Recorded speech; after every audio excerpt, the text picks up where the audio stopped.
Hi, Maya, and welcome to the podcast. It's great to be here. Thanks for having me.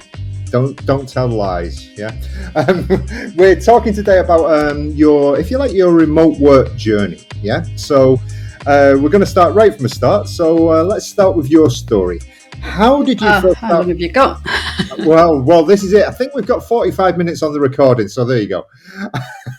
How did you first start working remotely, and what brought you here to Valencia? And I do know the answer to that second part.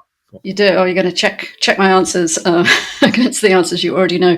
Well, my remote work journey actually started almost exactly a quarter of a century ago when I went back to work following the arrival of what we called a millennium baby at the time. So for a long time, I was an employee in the UK.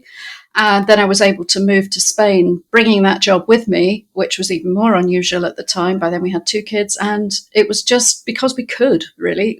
We saw the opportunity to have a better lifestyle than we could manage in the suburbs of London. So we moved to the Costa Blanca initially.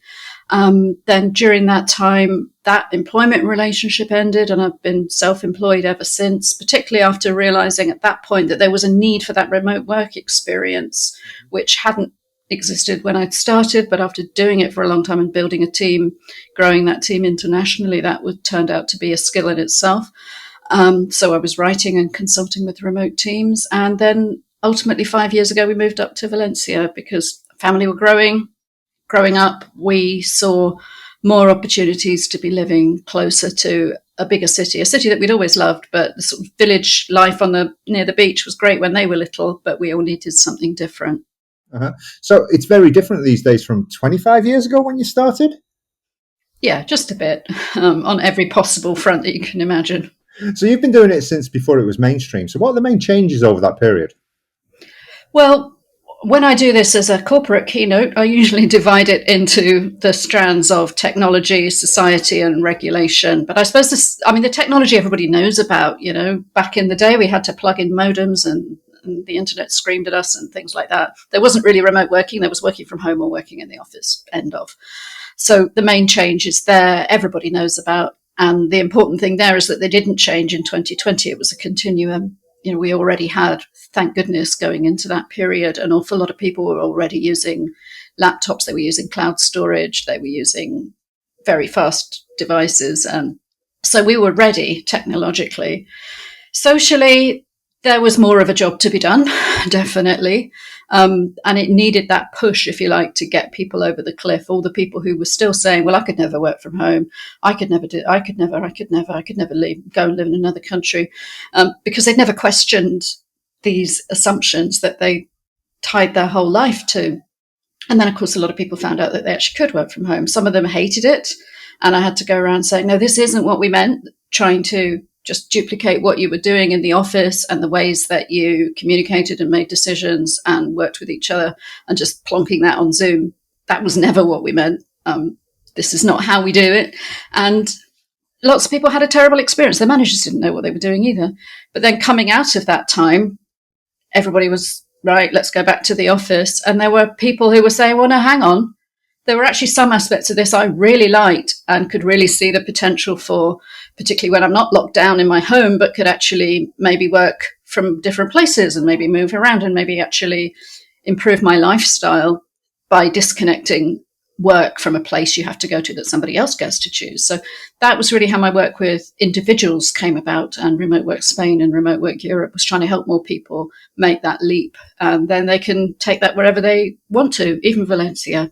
Yeah, because I remember back in the day, it was about, 2007, the 4-hour work week came out, and some Yeah. people saw at that point it was possible because the tools were already available then. Yeah, they But were. the tools have developed so much, and the tools developed massively after 2020, really, didn't they? That book's got a lot to answer for, really, because it did start me thinking about the possibilities. And at that point, I had been working from home for some time. I had two young daughters at that point and all these big beige boxes and cables. So I couldn't just sort of go off to Argentina and learn to tango. But I was thinking, well, actually, what aspects of my lifestyle could I start to design, and where do I want to have this stage of my life with this young family? And it was certainly not London. So that was really what led us to Spain. So yeah, we can blame Tim Ferriss for all of it. So anyway, many international buyers are now coming to Valencia, and many international remote workers are choosing Valencia as their base. What do you think makes people? Well, you, for example, you came here. What made it attractive for you? Well, it's kind of got everything, Valencia, really. I grew up close to London and had lived in and around London all my life. I knew I didn't want to live in a UK city anymore. So we tried the tiny sort of Costa Blanca pueblos and urbs for a while You are allowed and to say enjoy. you were in. You are allowed to say you were in Denia, right? Okay. Yeah, well, we were in Javier as well. We moved around a bit over that time, and there were aspects of it that were right, but city still pulled me back for certain things. And we even considered, and one of the things we're looking at now is the next stage of life and looking at the Canaries and thinking, is island life enough? But actually, I do like the vibe of a city, and I like being able to go to a concert or go to an Apple store or get to an airport and things like that. You might not need every day, but it's nice to have that close by. And at the same time, I want to go and walk in the mountains, or I want to get to the beach. And Valencia's kind of got everything. It's just this Goldilocks place where you can have all the vibes of a big city, but without the size and chaos of Barcelona or Madrid, without quite the prices. You can have an outdoor lifestyle. We've got the wonderful Turia Park. We've got lots of green spaces. You're close to the mountains going one way and the beach going the other. So nothing's too far away. Good international connections. And of course, the technology piece has been solved completely. You've got decent broadband and 5G everywhere. And that's just a hygiene factor now. Well, from here, you run Remote Work Europe, which you've been doing for some time now, and you speak to people all across the continent, of course. How does Spain compare to other European countries when it comes to, let's say, the infrastructure and the opportunities for remote work? The infrastructure is very good once you get here. The legal and compliance infrastructure is still challenging. The remote work visa wasn't quite what we'd hoped it would be. The bureaucracy is still a nightmare. Once you get all that sorted, it's a great place to be. But it's still quite aspirational for a lot of people once they start to see the hurdles in front of them. Take us through that. Take us through that. The digital nomad visa, the remote work visa, I prefer to call it, because it's not coming here for 3 months and then disappearing. No. Yeah. Yes, most of the digital nomad visas in the world are actually misnamed remote work visas. The Spanish one was never mentioned digital nomad. It was a teletrabajo tool from the outset. And it's had a lot of teething problems. There's an awful lot of admin associated with it. It's very hard for anyone to do it on their own. There's lots of places around the world you can just pop online and apply for a visa. Here, I wouldn't recommend anyone try to do it without the support of a lawyer. Somebody needs to help you with all of that. I think it is one of the more difficult ones to get, particularly from people coming from the UK, people coming as an employee, for example. It puts a lot of pressure on their employer, who might have said, yeah, all right, I guess you can move to Spain. But then when they see what they've got to jump through all these hoops to comply, it's quite a tricky one. So, well, for America, it's essentially impossible as an employee. It's going to change very soon. The form doesn't exist. Yeah. It absolutely doesn't exist. Yeah, coming from America, it's very difficult. And to be honest, nearly everybody ends up self-employed anyway, because the employer bails at some point and they just say, right, well, you're going to be a freelancer. The other thing about the digital nomad visa that caused loads of problems at the beginning was misreporting about tax, because I think one blog somewhere got muddled up with the Beckham law tax treatment, which does not apply to self-employed people. And they reported it. And then everybody copied that. And suddenly I've got loads of people asking me about the magical unicorn 15% digital nomad tax of Spain. It's like, I've got to break it to you. You come and live here, you're going to be paying the same taxes as all the rest of us, unless you are Beckham or somebody who's coming under a very specific employed conditions. You might qualify for the highly qualified worker visa if you can meet the conditions for that. Yeah, but actually, you're going to end up as an autonomo on the digital nomad visa most of the time. Yeah, I know a couple of people, one of our clients and somebody else, who've come on the Beckham law with the highly qualified visa route. But it's very, very rare to get, especially in this area. In Barcelona and Madrid, you get more people on the highly qualified visa route because the specific companies tend to be set up in those places. Yeah. And it's just a totally different pathway through trying to be hired locally versus building the digital nomad income proof, which has to come 80% from outside Spain. And usually people, they fall in the middle of both. The highly qualified visa requires you to be working locally. The digital nomad visa means your income has to come from outside of Spain. Other people might not quite meet the income thresholds for either, so they try to bring assets to bear, things that you could use for the non-lucrative visa. And often there are unscrupulous advisors out there saying, yeah, we can, just give me €500 and we'll figure it out for you. And there might not be anything that they quite fit. Spain is not flexible when it comes to immigration or lots of other things, let's face it. Yeah. So anyway, you've spoken before about the difference between working from home and remote work. So why does that distinction matter, especially for people who are relocating? Well, the first thing, the most important thing, is to disconnect the work from a specific place that you have to do it. And we are starting to see now, certainly in the UK, employment contracts being written that specify working from home. And that's actually not flexible at all. The whole point of working remotely is to make sure that the choice of where you deliver that work is up to you. It's going to be much, much harder persuading an employer to let you emigrate to Spain if your contract says work from home.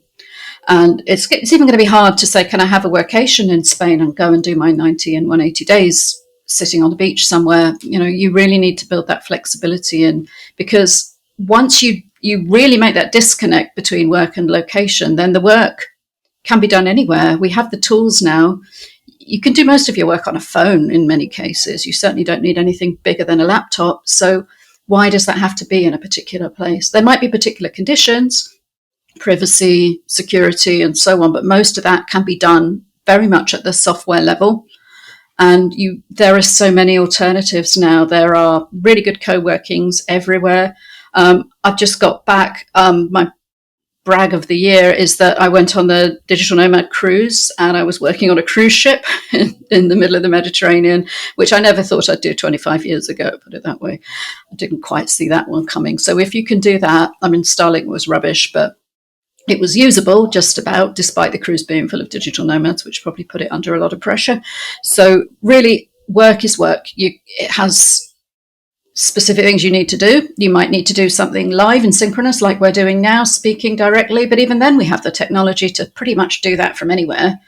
Yeah. You just need to check your speeds. But actually, most work that people get paid for is on sort of specific deliverables. And we have to shift away from this whole thing of measuring time served and showing up for stuff like we're on a production line in the Industrial Revolution. Yeah, we're doing work. We're creating things. We're knowledge workers. So the time doesn't matter. Yeah. As long as you get your work done, and as you say, if you're working, I hate that word, the American word deliverables. I also hate the thing about, key performance indicators and crap like that. Doesn't matter what you call them, but find a way to measure what matters with your manager and to be accountable, because you've got to build trust when you're not sitting opposite each other and you're able to say, oh, Graham doesn't look very busy today. If somebody's paying you to do something, you need to find a way to show that. But it's often just about making the work more visible. And that's the work that I do with manager clients now, is to look at their data visualizations and their tech stack and make sure that they can rein in their own anxieties, because they can see people are getting on with stuff. And you don't have to have meetings saying, this is what I did yesterday. You can make all that visible. The majority of meetings get in the way. The majority of meetings get in the way of actually doing the work. Absolutely. Meetings are good for certain things, like making certain kinds of decisions and things like that. But anybody who's having meetings to say what they're doing has a problem with their visibility and their teamwork. All of that. We are digital knowledge workers, so everything you're doing leaves a trace somewhere. You just need to find a way of showing that to each other. And whether you call that KPIs or milestones or project management tasks that you tick off or something, there'll be something that works for you so that everybody can see what everybody else is doing and they can hold each other to account. And then they can be anywhere. They don't even have to do it in real time synchronously. There could be somebody on another continent or just somebody who is more of a night owl and gets stuff done. My other half works in customer service for a software company based in Canada. So it's useful to have somebody in Europe covering those hours, because otherwise somebody in Canada would have to get up really early. So you can chase the sun, but it means you've got to have those handoffs, those things in place so that the work is visible. So going back to the tax issue that we talked before. I mean, people don't come on the Beckham tax, but when we get property buyers who are asking this all the time, what is it about the tax residency? What is it about a business setup and things like that? How do you guide people who are thinking about setting up this sort of thing when they're working remotely from Spain, especially if they're self-employed? The first thing I always say, and I'll say again now, just for the record, is that I'm not a tax advisor. I don't give tax advice, don't give immigration advice. And in fact, any advice that you see that's given in a public way, in an article, on social media, in a podcast, that's not advice, that's information. It's not for you specifically. You have to pay for that, and it's worth paying for. So take recommendations from social media as to who to have that conversation with, who can give you advice you can rely on, and then keep it, question it, document it. We have recommended advisors within Remote Work Spain. I'm sure you do at Valencia Property that who can give that professional qualified advice, because it's going to be unique to every individual. And a good advisor will look at their whole picture, even down to, okay, you're a 25-year-old digital nomad, but have you given any thought to where you might want to retire one day or where you might want to build your property base? What social security you should be thinking about. It's a hugely complicated picture. And if somebody says they're just coming to Spain, they've got a 1-year visa initially, you're going to have to be autonomous, because that's the only way you're going to get that income. Then yes, set that up. It's going to cost you a lot relative to the benefit you get as a single healthy person who's not going to retire here. But it's not like you have a choice about it. And if you do decide to build a life here and bring up your family here, you might suddenly find it's really good value. Yeah. I mean, I last week was talking to somebody who said to me, so I'm going to stay under the 183 days. And I just said, so you don't want the digital nomad visa then? Yeah, it's a residence. Cool. A lot of people don't know what a visa is. It's a residence document. It's permission to live here, It's like, you're going to be here for more than 183 days. You're going to pay tax. Yes. If you're going to be here for more than 90 days without a visa and without tax residency, you're irregular then, so you won't be able to get any visa in the future once they look at the dates, which is all electronic now anyway. But they've been advised via a company, I think it was in Barcelona, this company, and I just said, look, I'm not an advisor for these, especially tax residences, but they're wrong, get a different advisor. Yeah. It's get online, ask Perplexity. Yes, it's all in Spanish legalese, but we have really good technology now for digging into that research. Go and check the original documentation. There's a lot of people giving bad advice out there, and they're just trying to get big advice fees and consultancy fees. But understand that a visa is a residence document. It gives you permission to live somewhere. You see a lot of people questioning on groups and things. It's like, well, how long can I be out of the country if I have this visa or that visa? And it's like, okay, I thought you wanted to live here. I thought that was the point. But yeah, I think people have some strange ideas sometimes. We can only offer the reality checks. But the thing is about this, and it goes on to what really is the next question I wanted to ask, which is about community and that. I mean, with your Remote Work Europe, and you have individual country hubs for that as well. Yeah. You have a support community for people coming here, right? Yeah. What's the importance of community for people who are working remotely in a new country? It's one of the things that you have to figure out for yourself when you work remotely. And you might not have realized how much of that you left to your workplace when you went to an office every day. I don't know what the current statistics are about people marrying someone they met at work, for example. Are you supposed to marry the boy next door if you're working from home? I don't know. But if you go to a workplace every day, then they're responsible for your hours, for your social life, for your connection. You have this ready-made thing. They're responsible for where you live because you have to be within a commuting radius of that office. Once you make that disconnection, you suddenly have all these possibilities open up to you. And who you hang out with, who you communicate with and spend time with, that's one more thing that you have to figure it out for yourself, yes, but you get to figure it out for yourself. You get to make choices about that. If your soulmate or your best friend lives in another country, go and spend 6 months with them. Go and buy the house next door to them if that's what you want. But yes, it's difficult when you arrive somewhere new.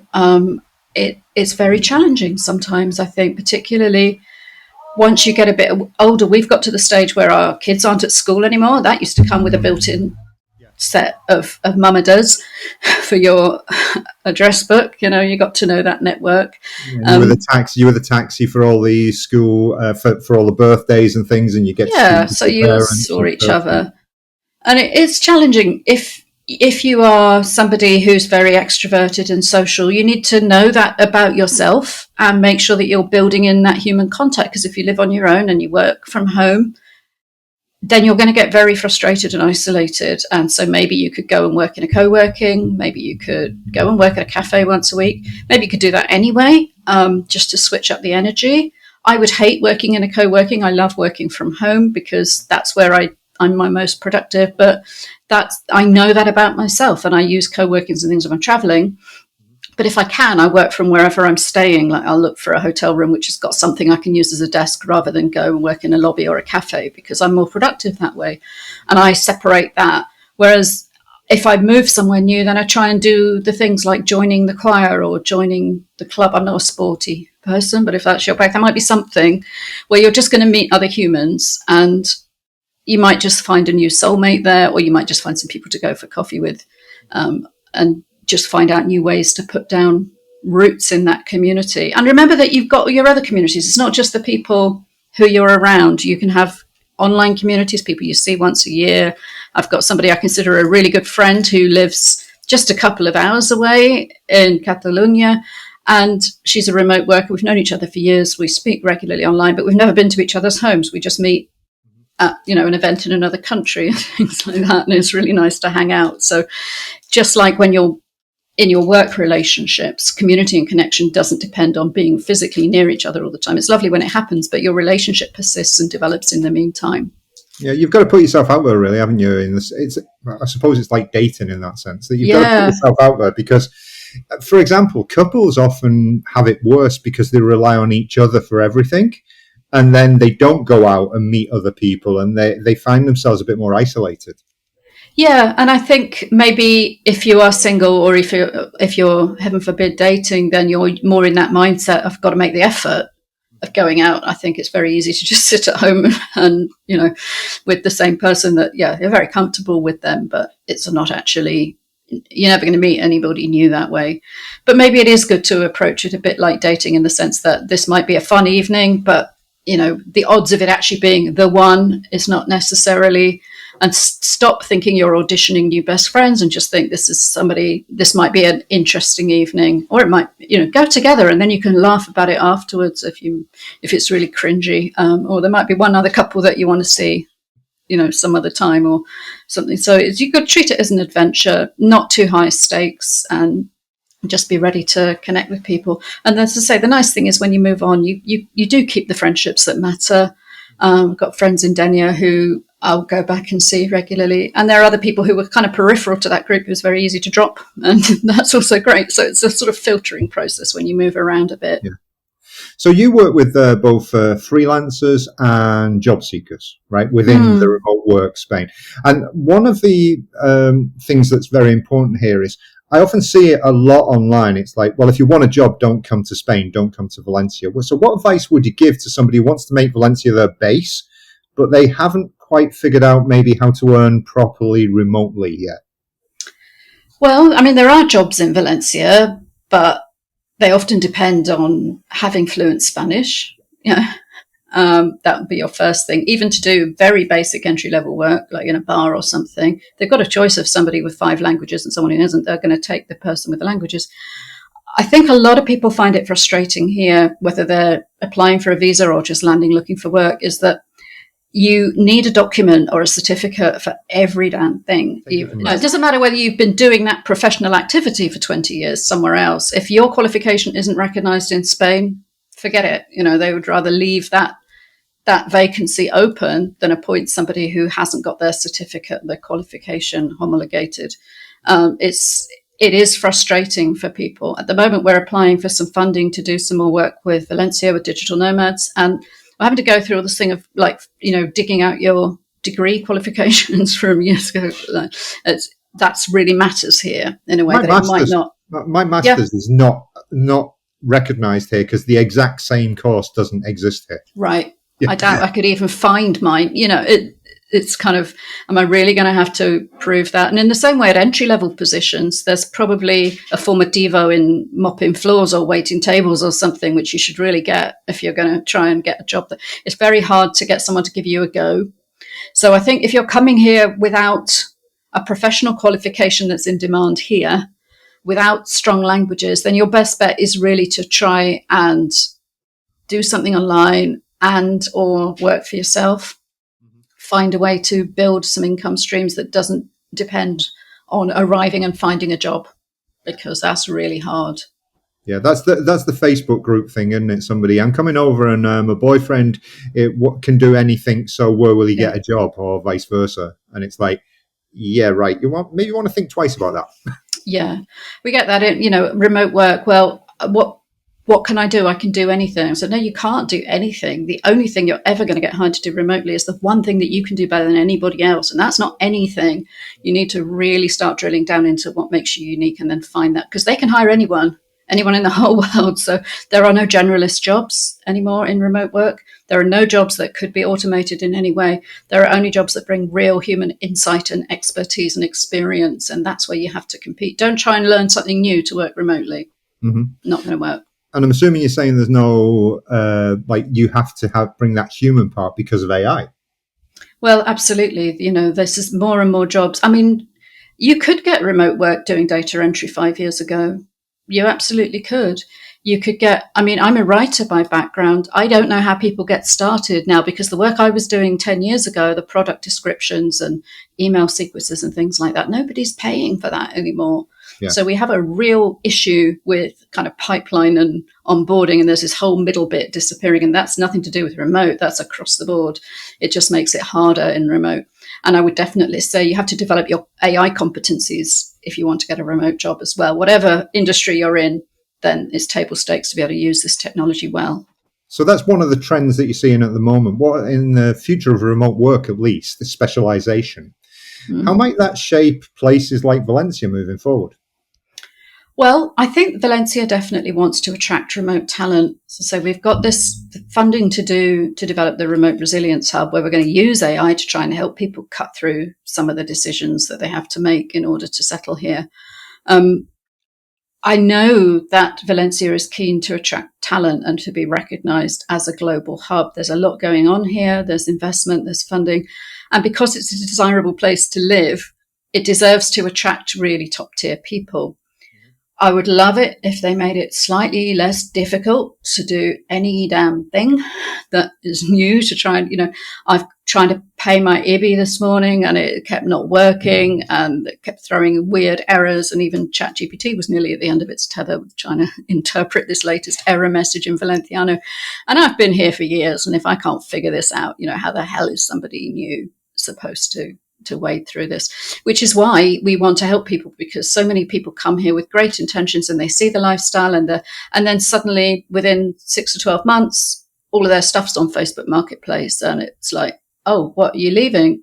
Yeah, we couldn't find a long-term rental. We couldn't get the school we wanted. We couldn't get this regularized. The visa's running out, and suddenly their Spanish dream hasn't worked out. And that's really talented people who could bring a great deal to the community, to the economy, to life here. So there's got to be a way to make it better. So just explain a bit more, therefore, about the Remote Resilience Hub, because obviously I know more about Remote Work Europe because it's been around for longer, but this is totally new, the Remote Resilience Hub. It's really new, yes. I went to a hackathon in May. Never been to one of those before. But I also, as part of my work, have 1 foot digitally in Estonia, which is very different in every possible sense to Spain. But the Estonians came to Spain in the autumn for the digital summit, and then a few days after that, there was the Dana. And so this hackathon came out of that there was this funding that Estonian technologists wanted to help build infrastructure in Spain and help with the regeneration under various headings. So they organized this hackathon. And I went with a couple of local developers, an AI expert, a UX expert, and project manager. And I brought the remote work piece. And so what we pitched over this 2-day period, because I'd never been to a hackathon before, it was all very techie and weird, but I just did the presenting and pitching, was basically we wanted to make the infrastructure better here. Because in addition to the Dana last year, we probably all remember that we had that day in April when the lights went out and everything went out. And on both occasions, the work stopped completely. Nobody could do anything.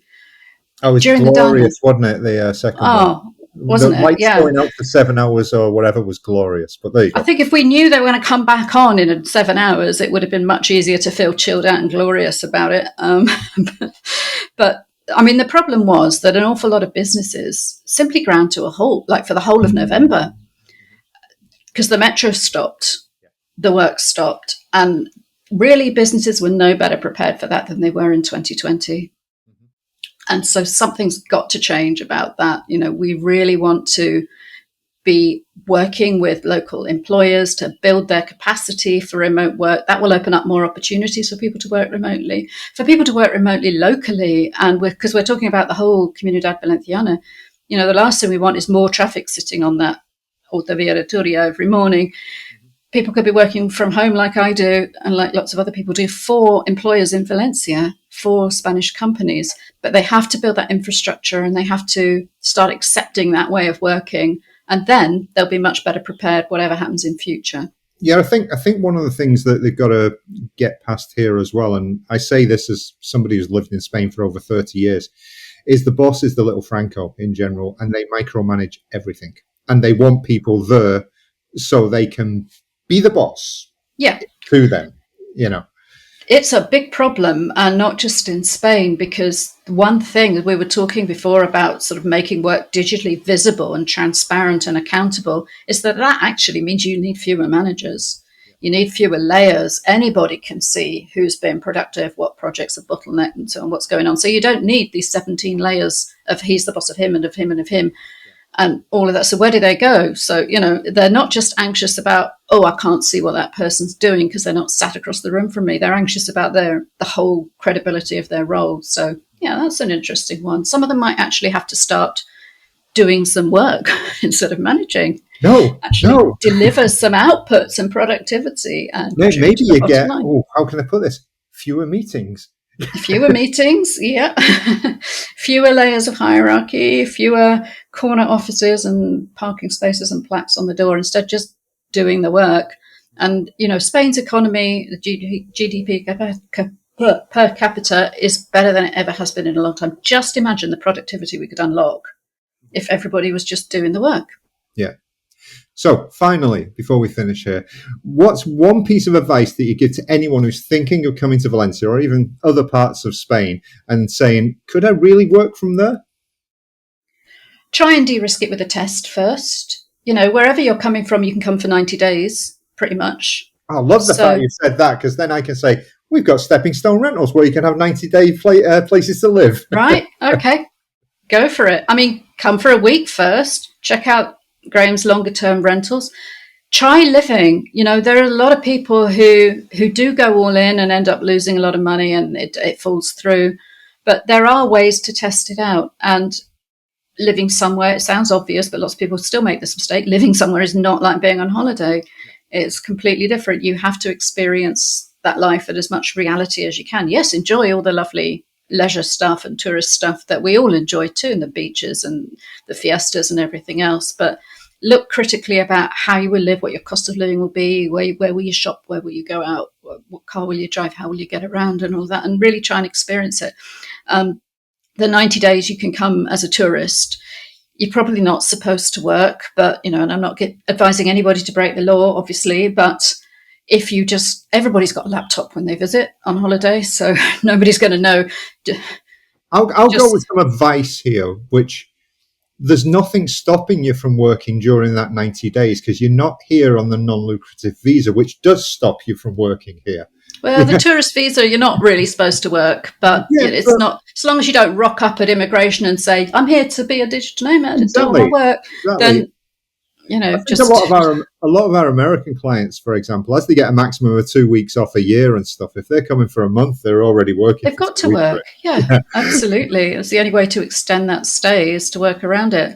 And I'm sure every one of your rentals and everywhere else in the city's got a good broadband. It's got a desk you can plonk your laptop on, do your work, and then after that you can go to the beach or go to the bar and see what life is like. And there are lots of different parts of Valencia. There are lots of parts just within the city, never mind the wider municipality or the comunidad. So there's lots to check out and see what suits you, see what suits your lifestyle, and Because really give it a for go. example, when you came here, you chose not to live in the city. You chose to live Yeah. outside the city, the same as we did. We chose to live outside the city and have easy access. Is there any reason for that?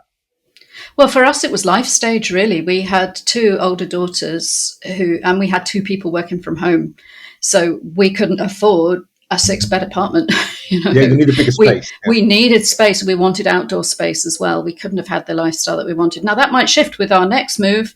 At some point, as the nest is emptying, this place is becoming too big. Our needs will change again. And we might choose to go somewhere a bit more central where everything's a little bit more on the doorstep, where we don't have to do the garden or whatever. But it's very much about, okay, people might come to you in real estate and say, well, I want this 5 bed house with a garden, but I want it to be in the middle of the city and I want it to be on the beach and also up a mountain and make sure it's in the real Spain. And what you need to do is obviously come over here and have a look and just see what actually exists, what doesn't. Yeah, the Start to word get that real. doesn't actually exist. That Yeah. actually that's quite often where we have to go with those requirements. Yes, and you can make a joke about it. In fact, me and my husband are at this sort of fantasy planning stage of the next stage of our life and what do we need. And it's like, does this legendary place exist where I can walk to the beach and also 5 minutes from an airport? And I want to get to an Apple store, and he wants to get to somewhere showing the Premiership, and and it has to be not in an expat ghetto, but it also has to be somewhere we can get. And this place doesn't exist. We know it doesn't. And we know that everywhere we visit, we're just kind of looking around thinking, scores highly there. It doesn't, not so much on that. What could we compromise on? And we're not in any rush to make that next move. So we know that we'll know it when we see it, but it does mean just being open to things. And everywhere you go, if you find somewhere where a friend's living and they seem really settled, or my daughter's just moved to the other side of Spain, and you sort of go around thinking, could we, don't know, we've got this, but it hasn't got that, or maybe it's got some other plus thing in that column that you hadn't even thought of. So it's being just with everything about relocating and remote and flexible working and living, just keep your mind open, don't close down doors, There's see what's out there. there's always a couple of compromises. I mean, we always say with a property, if you can get an 8 out of 10, go for it. Because honestly, the 10 out of 10 doesn't exist, because your requirements are different to somebody else's requirements and somebody else's requirements. And the 8 out of 10 is great. And especially with supply so tight at the moment. Yeah. 8 is fantastic. 7 and 6 where are are good. you living now? How would you rate that? Because if that's less than 8, then, no brainer, right? It's still going to be an upgrade on whatever your current situation is. So, yeah, you just have to, again, I think remote workers are very good at this self-awareness piece. Well, what really matters? Actually, maybe I can compromise. I actually only go to the Apple store once or twice a year. I shouldn't use that as a yardstick for whether I can live somewhere. I just need to know that if my Mac died, I could get it serviced. And, It's I don't location, live isn't it? down It's the road. Yeah. location before the actual property you're in. We always say this with apartments, that, for example, our American clients always say, well, it hasn't got a washroom. And it's like, yeah, they don't have washrooms in Spain. We can make it with a washroom. There is no Yeah. problem with that. We can do we can do a remodel. We can give you a washroom. If that's what you really want, we can do it. Slightly Yeah? smaller kitchen, but it's doable, right? But you're not going to find it. You are not going to find it. No. And, Yeah. the person who wants the house, as you said before, in the city with 5 bedrooms and that, it's like, okay, there are 6 of them possibly in the whole of the city. And if one is for sale, you're going to pay through the nose for It's it. going to be millions, yeah. I'm sure you'll know if they ever come on the market. You'll have a queue around the block, but it's not going to be someone. It's like, if you're not here on that day it comes on the market, it's gone. Yes. Yeah, it's gone. And that's just unless how you're it asking is. a ridiculous amount for it, in which case it's not gone. Yeah, and it is incredible what's happened to the market here locally, and even spreading further out into the suburbs. It's a very strange phenomenon, but it does prove that people want to live here, and I know there are people who choose. Demand is huge. Yeah, if Yeah. we look back on your purchase, for example, 5 years ago now? Yeah, the difference in what you would be able to get for the budget you had then is enormous now. Yeah. And that's sort of it's increased everywhere the same. So it's really it is, and it's a good place to invest as well, I'm sure. I mean, you do your job. I'm not going to tell people they should come and invest in Valencia, but it's hard to see that demand going away because there's such a shortage, and it's what makes the city desirable. Is there are places they can't build and they can't grow for legal and for also geographical limits. You can't spread the city up a mountain, so there are reasons it's going to stay where it is to a certain extent. Because it's so popular, because it always gets voted the best place to live in the world and things like that through Internations and Forbes and things, it's like it attracts more and more people here. But equally, because of the growth in work in Valencia, I'm not talking about remote work, I'm talking about work in general, it brings people in from the rest of Valencia and from other parts of Spain now. It used to be always Madrid and Barcelona, but with things like La Lanzadera down by the port here and the startup hubs and everything, you're getting more and more work in Valencia. And that brings in people from Utiel and from Requena and from outside coming in, younger people into the city as well. So it's not just, let's say, a remote worker from abroad thing. It Absolutely. is an attractive place to live for everyone. And ultimately, I would love to see somebody be able to stay in Utiel and work for Microsoft in La Lanzadera and just come in for meetings when they want to, whenever. Or somebody who used to live in Utiel who had to go to Berlin or London or New York to do that work can come home and they can bring their family. They can go back to their pueblo. Their kids can learn Valenciano if they want to. But, it's so many people left a decade or so ago after the crisis. So many talented young professionals just had to leave Spain for their future. Remote work can give them the possibility to come back. Yeah. Mm-hmm. And that's where I really think that the city should be leaning into its natural advantage. And a lot of them have got those language skills which they didn't have because they went away now. And they can come back. In fact, anecdotally, I know a couple who have come back recently, and they've got very good work here as well. So they should. It took them about 15 years from the crisis, but they got back. Well, this is all a long game, whether you're forming your limited company in the UK so it can employ you in a year's time to get the digital nomad visa, or whether you need 15 years to plan how your career is going to bring you full circle back to the place you grew up. It's good to have a plan. Yeah.